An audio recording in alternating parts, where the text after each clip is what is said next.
Imagine waking up one morning, you shuffle to the bathroom, splash some cold water on your face, and look up into the mirror. But the person staring back isn't you.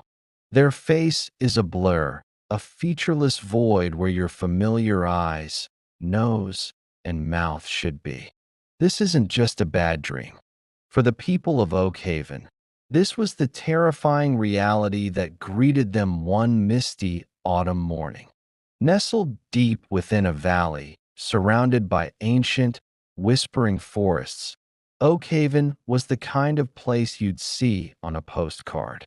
A peaceful, isolated village where everyone knew everyone, and life moved at the gentle pace of the seasons. Its charm was in its seclusion, a haven from the frantic noise of the outside world.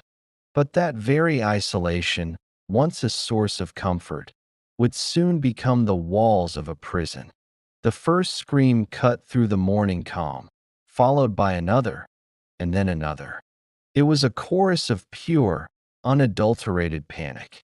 People stumbled out of their quaint cottages, their faces masks of terror, pointing frantically at mirrors, at puddles of water, at the polished surfaces of their windows. The horrifying truth spread like wildfire. Their reflections were gone. Not just gone, but replaced. In every reflective surface, where their own face should be, there was only a smooth, featureless mannequin-like head. Panic quickly turned to a chilling collective dread. A blacksmith, known for his burly, bearded face, stared into a polished shield, only to see a blank oval staring back. A young mother tried to show her baby its own reflection in a silver spoon, but the infant wailed, recoiling from the faceless shape that mimicked its movements. The village square, usually a place of cheerful greetings, was now a scene of mass hysteria. People were touching their own faces, feeling for their noses, their mouths, desperate for any proof that they still existed, even as the world around them insisted they did not. This was just the beginning. The stolen reflections were a harbinger of something far more sinister. As the initial shock subsided, a new, more profound terror began to creep in. Whispers started to circulate. Had they been cursed? Was this a plague? Or was it something else, something that had slipped into their quiet village, unseen, to steal the very essence of who they were? As the sun began to set, casting long, eerie shadows across Oakhaven, a new phenomenon began. The villagers noticed that their shadows were moving on their own. They twisted and contorted into shapes that were not their own, stretching and dancing in a grotesque ballet against the cobblestone streets. They seemed to mock them, performing elaborate gestures and movements that the villagers themselves were not making. It was as if their very shadows had been hijacked, imbued with a life and will of their own. Alara, the village librarian and keeper of Oakhaven's history, was among the first to suspect this was no random curse. A woman whose life was dedicated to facts and folklore, she saw a pattern, a malevolent intelligence behind the chaos. She remembered ancient tales, stories her grandmother used to tell her as a child, warnings about shadow weavers and identity thieves from the forgotten corners of the forest. These were stories meant to scare children into coming home before dark, but now they felt chillingly real. Driven by a mix of scholarly curiosity and sheer terror, Alara delved into the oldest, dustiest tomes in the library's restricted section. She searched for any mention of stolen reflections, of dancing shadows. Most villagers were too consumed by fear, but Alara knew that understanding was their only weapon. She found cryptic passages describing beings known as the Umbri, or the Faceless Ones. These were creatures of twilight, said to feed on identity. They would first steal a person's reflection, their sense of self, weakening their spirit. Then, they would animate their shadow, using it as a puppet to sow discord and fear.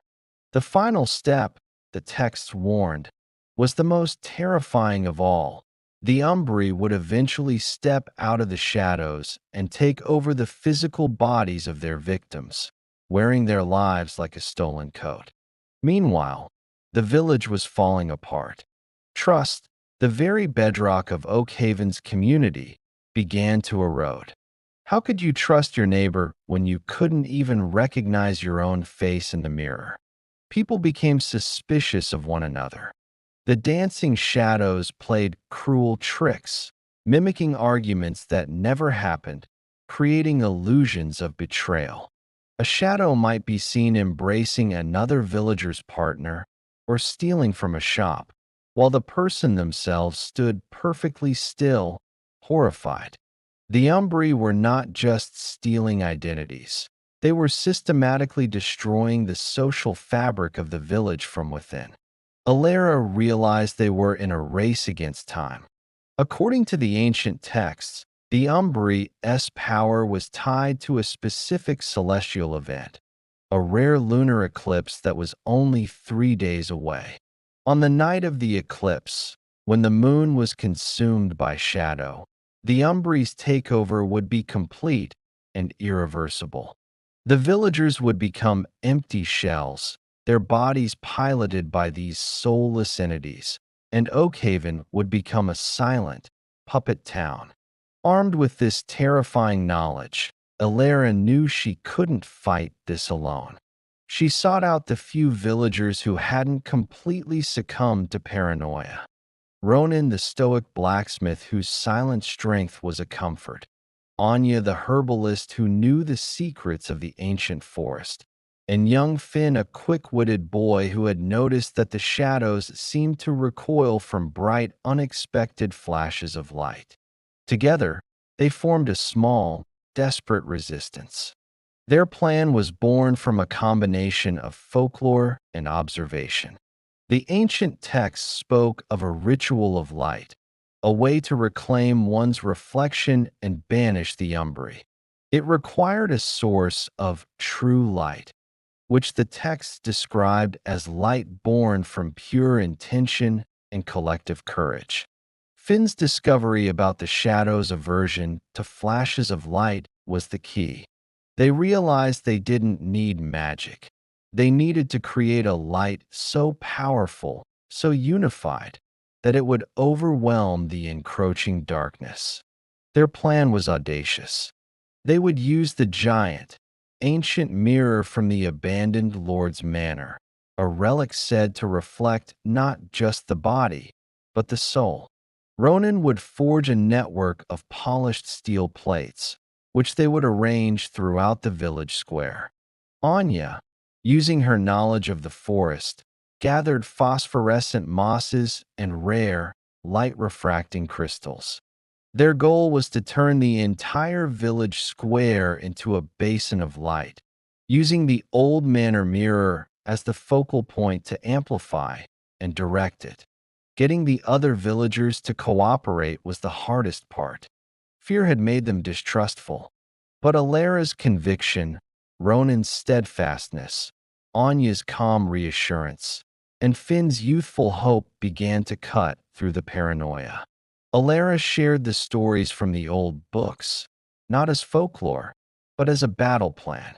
She explained that their reflections were not gone, merely suppressed, and that their shared identity as a community was the one thing the Umbri couldn't steal. As the day of the eclipse arrived, a heavy, unnatural silence fell over Oakhaven. The sky grew dark, and the shadows deepened, their dancing becoming more frantic, more aggressive. The villagers gathered in the square, their faces a mix of terror and fragile hope. Under Alara's direction, they held up the polished steel plates Ronan had forged. As the moon was fully consumed by the earth's shadow, the world plunged into an eerie twilight. At that moment, The Umbri began to emerge. They were taller and thinner than humanly possible, their forms made of rippling, concentrated darkness, their heads the same featureless voids that had haunted the villagers' mirrors. They rose from the ground, stepping out of the shadows of the very people they intended to possess. Now, Alara shouted. On her command, Anya lit the phosphorescent mosses, which cast a brilliant, ethereal glow. Finn, using a series of smaller mirrors, angled the first rays of the rising eclipse corona, the sun's ring of fire, onto the great mirror in the center of the square. The ancient mirror pulsed, catching the light and blasting it outwards in a blinding, incandescent wave. The villagers, acting as one, angled their polished steel plates, reflecting the beam from one to another, creating a web of pure, brilliant light that crisscrossed the entire square. The Umbri shrieked, a sound like tearing fabric and shattering glass. The intense, unified light was anathema to them. Their shadowy forms sizzled and dissolved like smoke in a hurricane. As the light hit the villagers, they gasped.